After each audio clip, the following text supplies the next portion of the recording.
Hello गाईस, नमस्ते। तर आज आपण आपल्या शेतातील फ्रेश भाजी आणून पालक पराठा बनवत आहे। तर सर्वात पहिल्यांदा आपल्याला पालक भाजी स्वच्छ धुवून घ्यायची आहे। नंतर त्यासाठी लागणारा मसाला तयार करायचा आहे।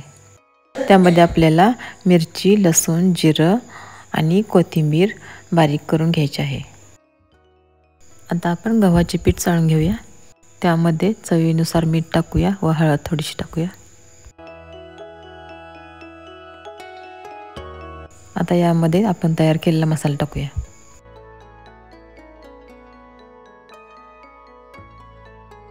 आता हे सर्व मिश्रण मळून घेऊया।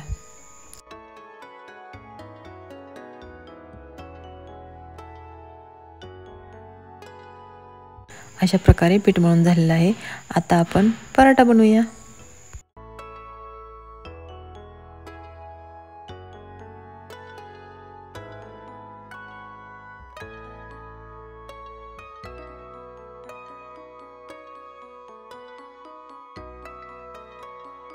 तुम्ही पाहू शकता पराठा खूप छान असा फुललेला आहे। याला तुम्ही दही सोबत खाऊ शकता। अशा प्रकारे आपला हेल्दी ब्रेकफास्ट तयार झालेला आहे। तर भेटू पुन्हा नवीन रेसिपी सोबत। बाय।